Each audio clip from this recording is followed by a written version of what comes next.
This story is very meaningful. Everyone should hear it. Listen to Brian tell the story.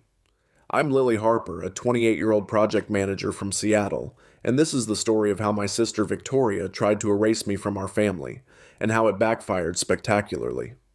I've always been the overlooked one, the kid who scraped by while Victoria, 2 years older, got the silver spoon in the spotlight. I built my life from scratch. $135,000 a year, a solid career, no handouts. Victoria? She's the golden child who never worked a day in her life, coasting on our Uncle William's millions. But this Christmas, she pushed me too far, and it all started with the moment I stood in that snowy aspen lodge, humiliated, with nowhere to sleep. It was December 23rd, 2025, and I'd just dragged my suitcase through a foot of fresh snow to reach the ski resort near Aspen. My breath puffed out in clouds, my fingers numb from the cold, but I was excited. Aspens in December are magical, all twinkling lights and snow-draped peaks.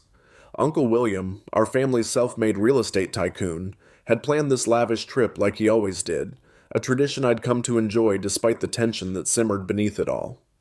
I'd finished a brutal project deadline at work, so I arrived later than the others, around 4 p.m. The lodge was everything you'd expect. Stone fireplace crackling, floor-to-ceiling windows framing the mountains, families sipping hot cocoa by the hearth. I stepped up to the front desk, tired but smiling, ready to crash in a warm bed. My coat was dusted with snow, my boots leaving wet prints on the polished wood floor, and I could already imagine sinking into a fluffy duvet after a long day. The clerk behind the desk, a young woman named Emma, according to her name tag, gave me a polite smile as I approached. Her ponytail swung slightly as she typed my name into the system. "Lily Harper, right?" she asked, her voice chipper. I nodded, shifting my weight to ease the ache in my legs.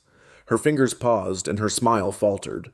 She squinted at the screen, then typed again, slower this time. I'm sorry, ma'am," she said, glancing up with a mix of confusion and apology. "We don't have a reservation under that name." My stomach did a little flip, but I brushed it off. "There must be a mistake," I said, keeping my tone light. "My sister Victoria was supposed to book it. Harper family, party of 6. Emma's frown deepened as she scrolled. "I see a booking for Victoria Harper Davis, but it's only for 5 people. No Lily Harper anywhere." The flip in my stomach turned into a full-on lurch. I dug my phone out of my pocket, my cold fingers fumbling with the screen. "Let me call her," I muttered, more to myself than to Emma. She nodded, stepping back to give me space, though her eyes lingered with curiosity. Victoria picked up on the third ring, her voice syrupy and smug. "Lily, you made it. Took you long enough." I could hear laughter in the background, Nathan's high-pitched giggle, Daniel's low chuckle, the murmur of my parents' voices. They were already settled in, cozy and warm, while I stood here like an idiot. "Yeah, I'm here," I said, forcing calm into my words. "There's no room for me. What's going on?"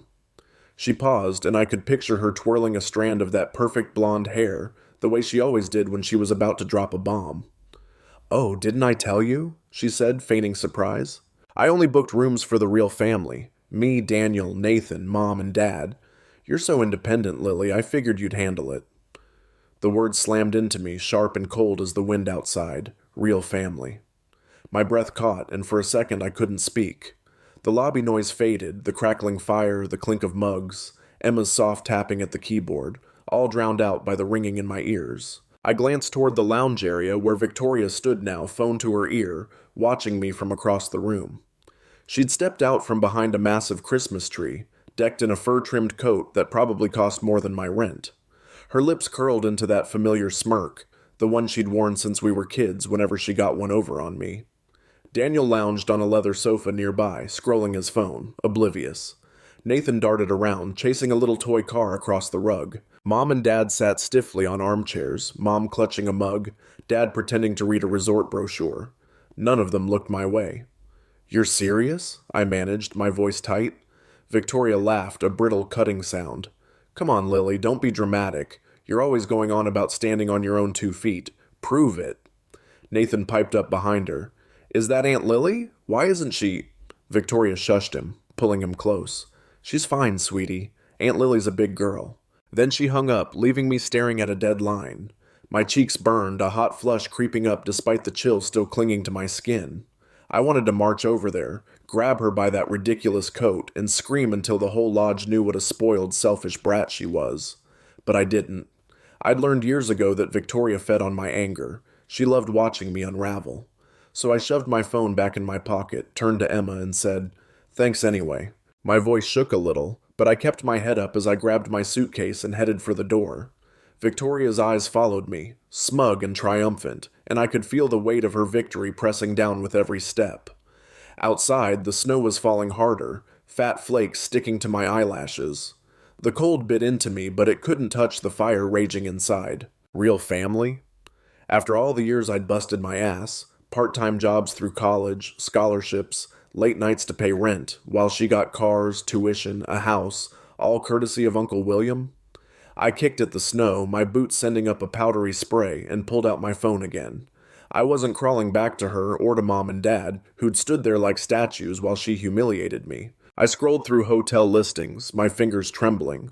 Not from the cold, but from the adrenaline pumping through me. 10 minutes away I found a place, a luxe spot with suites and mountain views. It was absurdly expensive, but I booked it anyway. Victoria wasn't stealing this Christmas from me. I called Kate and Grace next, my lifeline in every storm. "Hey," I said, my voice steadier now. "How do you feel about Aspen for Christmas?" Kate didn't hesitate. "I'm in. What's Victoria done this time?" Grace, still raw from her breakup, laughed softly. "Count me in. I need something to take my mind off things." I grinned into the phone, a spark of defiance flaring up. "Great. Get here as fast as you can."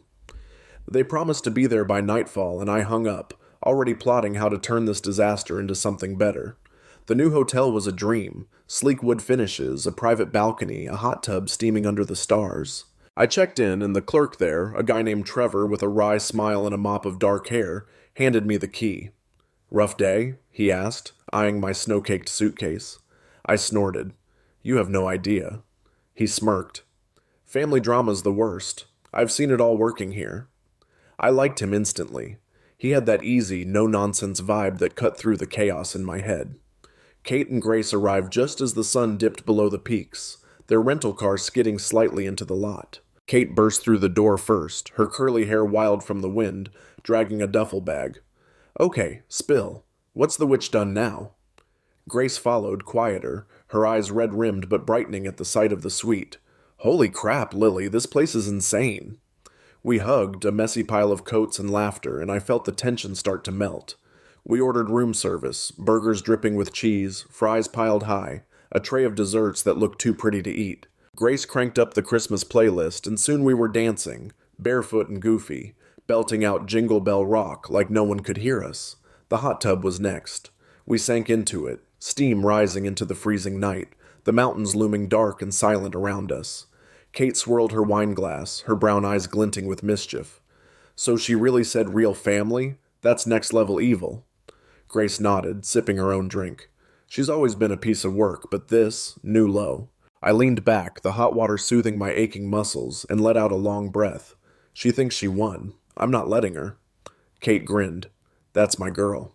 Let's make her choke on that smug little laugh." I grabbed my phone and snapped a few pics. Us in the tub, the snowy peaks glowing under the moon, then one of our room service feast back inside. I posted them to Instagram, captioning it, "Christmas Crew Goals." Victoria viewed it within minutes. I could imagine her face, lips pursed, eyes narrowed, that perfect facade cracking just a little. She lived for being the star, and here I was, stealing the spotlight without even trying. The next morning, December 24th, I woke to a text from Uncle William. "Breakfast at your hotel, 9 a.m. My heart thudded. He knew something. He always did. I threw on a sweater and jeans, my stomach a mix of nerves and hope, and met him in the hotel restaurant. It was a cozy nook, all warm wood and the smell of pancakes, and he was already there, nursing a coffee. At 62, Uncle William still had that commanding air, gray hair swept back, sharp blue eyes that missed nothing. He'd built his fortune from scratch, no kids to spoil, so he'd poured it into us instead. But he'd always respected my choice to go it alone, unlike Victoria, who clung to his wallet like a lifeline. "Morning, Lily," he said, his voice gravelly but kind. "Sit. Tell me what happened at the lodge." I slid into the booth, wrapping my hands around a mug of tea and let it all out. The late arrival, the missing room, Victoria's cruel jab, my parents' silence. I kept it steady, no tears, just the facts, but my fingers tightened on the mug as I spoke. His expression shifted from calm to a slow, simmering anger. His brow furrowed, and when I finished, he shook his head, muttering, "Unbelievable." He set his coffee down with a soft clink. "I put Victoria in charge of the booking to test her. Everyone was supposed to be included, and your parents just let her do it?" "Yep," I said, my voice flat. He sighed, rubbing a hand over his jaw. "I thought she'd grown up a little. Clearly not." The waiter, a wiry guy named Jake with a nose piercing, brought our food, pancakes for me, eggs for him. We ate in silence for a minute, the weight of it settling between us. Then he looked up, his gaze piercing. "Don't worry, Lily. I'll handle this." There was a finality in his tone, a promise I knew he'd keep. I nodded, a flicker of relief cutting through the mess in my chest. Breakfast ended with a quick hug, and he left, his broad shoulders disappearing through the door. Back in the suite, Kate and Grace were up, plotting a day of chaos. "We're hitting the bunny slopes," Kate declared, tossing me a pair of gloves. "None of us can ski, so it'll be hilarious." Grace smirked. "I'm betting Lily face plants first." I laughed, the first real laugh since yesterday, and we piled into their rental car, ready to make fools of ourselves. The slopes were a disaster. Kate wiped out 3 times, Grace got stuck halfway down, and I managed to stay upright for about 10 seconds before tumbling into a snowbank. We were soaked and giggling by noon, and it felt good, like I was taking back something Victoria had tried to steal. That afternoon, the storm broke. Uncle William didn't just tweak things, he dropped a bomb. I got the first hint when Victoria's number flashed on my screen, a voicemail popping up seconds later. I played it, Kate and Grace leaning in. Her voice was shrill, cracking with panic. "Lily, what did you say to Uncle William? Our cards are declined, Nathan's camp is canceled, and he's crying his eyes out. Are you happy now?" Another came an hour later, softer, pleading. "I messed up, okay? But don't punish Nathan for it, call me back." I didn't. We were sprawled across the suite's plush sectional, the remains of our hot tub party, empty wine glasses and crumpled napkins, scattered around us. Kate snorted, kicking her feet up on the coffee table. "She's unhinged. Nathan's crying? Please, she's the one bawling." Grace, twirling a strand of her dark hair, smirked. $10 says she's already plotting revenge. I set the phone down, my hand still tingling from the cold glass, and stared at the ceiling. Victoria's voice echoed in my head, that mix of rage and desperation I'd never heard from her before. She'd always been the queen of control. Perfect hair, perfect life, perfect lies. But now the mask was slipping, and I couldn't decide if I felt satisfaction or something heavier, like pity. The suite's big windows framed the snowy mountains, serene and untouched, a stark contrast to the chaos brewing in my family. I didn't call her back. Not because I was cruel, but because I knew she'd twist anything I said into another weapon. She'd done it before. Every argument, every slight, turned into ammo for her next attack. The calls didn't stop. By evening, my phone buzzed again. This time it was Mom. I hesitated, my thumb hovering over the screen. Kate raised an eyebrow. "Don't do it, Lil. She's just gonna guilt trip you." I sighed and answered anyway, bracing myself. "Lily, honey," Mom started, her voice wobbly. "We're in trouble. William cut us off. Everything. We can't stay at the retirement home without his help.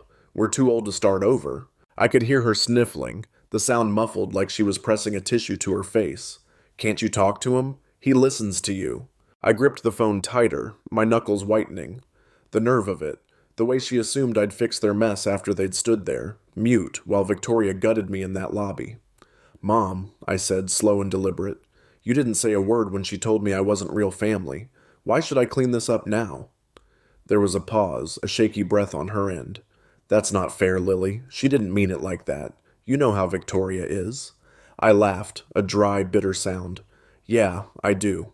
And I know how you are too, letting her get away with it." I hung up before she could reply, my chest tight with a mix of anger and exhaustion. Grace reached over, squeezing my arm. "You okay?" I nodded, but I wasn't sure. Dad's email came next, popping up as we were digging into a second round of room service. Pizza this time, greasy and perfect. I read it aloud, my voice flat. "We're disappointed in your lack of family loyalty, Lily. Turning William against us is petty and vengeful. We raised you better than this." Kate nearly choked on her pepperoni. "Raised you better? They raised Victoria to be a leech and you to fend for yourself." Grace shook her head, wiping her hands on a napkin. "He's got some balls, acting like you're the bad guy here." I deleted the email, the words stinging more than I wanted to admit. Loyalty? Where was theirs when I needed it? The fallout spread fast. Trevor, the hotel manager from my new spot, texted me that night. He'd gotten my number from the check-in form, apparently. Heard your fam got kicked out of the lodge, no, he wrote. William pulled the plug mid-trip. They're at some dive motel now. You good? I smiled, typing back, better than them, thanks to you. He replied, glad I could help. This place is dull without your drama. I laughed, a small spark of warmth cutting through the mess. Trevor was a stranger, but he'd seen me at my lowest and hadn't blinked, unlike my own blood. Victoria's perfect life was unraveling, thread by thread. Kate's friend Sophia, a nosy paralegal with a knack for gossip, called the next day with details. Girl, it's a circus, she said, her voice crackling with glee over speakerphone. Their cards got declined at the lodge restaurant. Victoria tried to pay for a $200 steak dinner and ended up washing dishes in the back to settle it. Daniel just sat there, useless as ever. I pictured it. Victoria in her designer coat, elbow deep in suds, her face red with fury, and couldn't help but grin. Nathan's out of his ski camp too, Sophia added. They're scrambling. It's glorious. I should have felt bad for Nathan. He was just a kid, caught in the crossfire. But Victoria's voicemail kept replaying in my mind, her using him as a pawn to guilt me. She'd always been good at that, turning tears into leverage. Grace caught my expression, her brow furrowing. Don't let her get in your head, Lil. She's the one who screwed up. I nodded, but the guilt lingered, a dull ache under the satisfaction of watching her fall. Christmas Eve turned into a quiet triumph. Kate, Grace, and I stayed in, avoiding the slopes after our disaster of a morning. My shins still ached from that snowbank tumble. We ordered a feast, roast chicken, mashed potatoes, a whole pecan pie, and watched cheesy holiday movies, the kind where everyone learns a lesson by the end. I posted another Instagram story, a shot of us clinking mugs of spiked hot chocolate captioned, "Family's where you make it."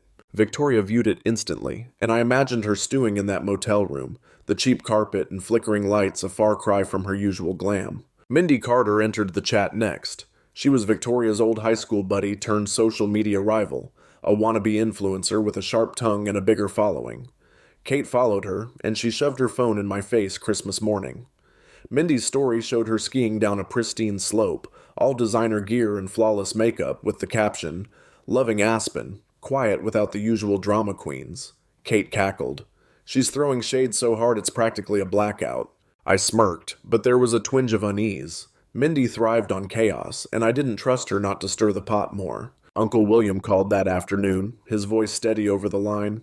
"How you holding up, kid?" he asked. I was curled on the suite's couch, a blanket over my lap, the fire crackling softly. "Better now," I said. "Victoria's losing it, though." He chuckled, a low, dry sound. "Good. She's been calling me nonstop. Her, your parents, even Daniel tried. I'm done with them. Sometimes you gotta lose everything to figure out what matters." I swallowed, his words sinking in. "Thanks, Uncle William, for seeing me." He paused, then said, "Always have, Lily. Always will." We hung up, and I stared at the phone, a lump in my throat I couldn't quite shake. The next few days blurred by. We left Aspen on the 26th, piling into Kate's rental car, the back seat stuffed with bags and empty coffee cups. Victoria's calls tapered off, replaced by texts. Angry rants, then pleas, then nothing. Sophia kept the updates coming. The bank was circling their house, their cars got towed, and Nathan's private school sent a polite pay up or leave letter. Victoria's Instagram went dark, her last post, "Family is everything," hanging there like a bad joke. Mindy kept poking, her posts getting bolder. A pic of her sipping champagne with, "Cheers to cutting dead weight." Back in Seattle, New Year's Eve hit. Kate and Grace crashed at my place, and we dragged a blanket out to my tiny balcony, the city lights twinkling below. We popped champagne, the cork flying off into the night, and toasted to surviving. "To Lily," Grace said, her glass high, "the badass who didn't break." I smiled, but Nathan's little face flashed in my mind, and I wondered if he'd hate me someday for this. The guilt was there, small but persistent, like a splinter I couldn't dig out. January rolled in, and my promotion landed. Senior project manager, $165,000 a year, a corner office with a view. I celebrated alone, pouring a glass of Prosecco and watching the rain streak my window. Uncle William sent flowers, lilies, of course, with a note. "Success is the best revenge. Proud of you." I pinned it to my fridge, a quiet reminder of the one person who'd never let me down. Victoria's life kept crumbling. Sophia said they'd sold the house, moving to a rental with peeling paint and a leaky roof. Nathan started public school and Victoria spun it online as embracing simplicity. The comments weren't kind. Then came the office blowout. Uncle William called me mid-January, his voice tinged with amusement. "Your sister showed up at my office yesterday," he said, bawling in the lobby, begging me to take her back. Security had to drag her out. I winced, picturing it. Victoria in her heels, mascara running, Claire the receptionist rolling her eyes as she dialed for help. "Mindy was there too," he added. "Filmed the whole damn thing." Sure enough, Kate showed me the clip later. Mindy's Instagram story, Victoria flailing as two guards hauled her out, captioned, "Karma's a cold slope," and she just crashed. It went viral, racking up thousands of likes, and Victoria's old crew piled on with laughing emojis. February brought more. Daniel's sales gig imploded. He was delivering pizzas now, his pride shredded. My parents moved to a cramped apartment, Mom muttering about substitute teaching, Dad griping about Uber passengers. Victoria landed a job, admin assistant at a real estate firm run by Tessa, a sharp-tongued 25-year-old who didn't tolerate her attitude. Sophia heard she'd already botched a filing system and snapped at Tessa, who'd snapped right back. "You're not the boss here, princess." I bought my condo in March, a sleek place with hardwood floors and a balcony overlooking the Sound. The day I got the keys, I stood there alone, the silence wrapping around me like a hug. Nathan texted me on my birthday, March 10th. "Aunt Lily, I like soccer at my new school. Mom's mad a lot, but I miss you." I wrote back, "Miss you too, champ. Keep scoring." Victoria's Simple Living blog launched, recipes for canned soup and thrift store hauls, and got roasted online. "From caviar to coupons," one commenter sniped. I didn't laugh. I just kept building, my real family. Kate, Grace, Uncle William, even Trevor, who'd texted congrats, holding me up. As I stood on the balcony of my new condo, the March wind tugging at my hair and the lights of Seattle shimmering below, I couldn't help but think about how this all started. Victoria's smug face in that Aspen lobby, her voice cutting me out of the family like a knife through snow. It was December 23rd, 2025, when I dragged my suitcase through that foot of fresh powder, my breath fogging in the cold, my heart racing with excitement for a Christmas tradition I'd always loved despite the cracks in our family. Uncle William's lavish trips were a rare chance to feel connected, even if it was just for a few days. But that moment at the lodge, when Emma the clerk told me there was no room, when Victoria sauntered out and declared I wasn't real family, it wasn't just a rejection. It was a wake-up call. I'd spent years building my life from nothing. $135,000 a year as a project manager, no handouts, just late nights and grit, while Victoria coasted on Uncle William's millions, her perfect Instagram life a glossy lie. She had the cars, the house, the private school for Nathan, all paid for by a man who'd earned it the hard way. Me? I had scholarships, part-time jobs, and a quiet pride that kept me going. But that Christmas, she pushed too far, and Uncle William saw it all. He didn't just pull the plug on their trip. He cut them off completely, leaving Victoria, Daniel, and my parents to face a world they'd never had to navigate alone. Looking back, I see the lesson woven through every messy step of this. It's not about revenge, though I'll admit Victoria's fall felt good for a minute, watching her trade designer coats for Target throw pillows and her smug grin for a forced smile at a desk job under Tessa's sharp eye. It's about what happens when you build your life on someone else's foundation. Victoria's house of cards collapsed because it was never hers. Uncle William's money held it up, and without it, she had nothing. My parents, too. They leaned on him instead of saving, and now they're scrambling in a cramped apartment, Dad driving Uber, Mom begging me to fix it. They thought family meant entitlement, not effort. Me, I learned the opposite. Family isn't blood. It's the people who see you, who stand by you when the snow's too deep to walk through alone. Kate and Grace, who turned that awful Christmas into a hot tub party, laughing with me until my sides hurt. Uncle William, who saw my hustle when no one else did. His card on my birthday, "Your strength is because of your struggles," still pinned to my fridge. Even Trevor, the hotel guy who slipped me a lifeline when I needed it. Or Sophia, dishing gossip with a grin. They're my real family, not the ones who let Victoria kick me out into the cold. And Nathan, poor sweet Nathan. He's the one piece that still tugs at me. His text about soccer, his little voice saying he missed me. It's a reminder that this wasn't about hurting him. Victoria used him like a shield, but he's tougher than she thinks. finding his way in a new school while she flails with her simple living blog, roasted online for the fraud it is. I hope he grows up knowing he doesn't need her handouts to shine. So here's what I've figured out. Standing here with my condo keys in my pocket and a life I built myself. You can't live on borrowed time or borrowed money. It'll run out, and then you're left with who you really are. Victoria's still chasing the old normal. Daniel's delivering pizzas, my parents are grasping at straws, and Mindy's out there stirring the pot with her viral shade. But me, I'm free.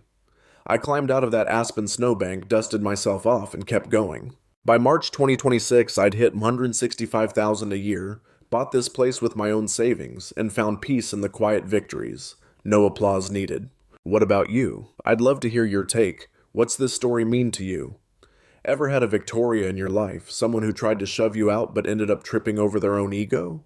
Or maybe you've got an Uncle William, a rock when everything else crumbled. Drop your thoughts below, share your lessons, your wins, your own messy family tales. Let's talk about what real family means when the masks fall off. Hit that comment button and don't hold back, I'm listening.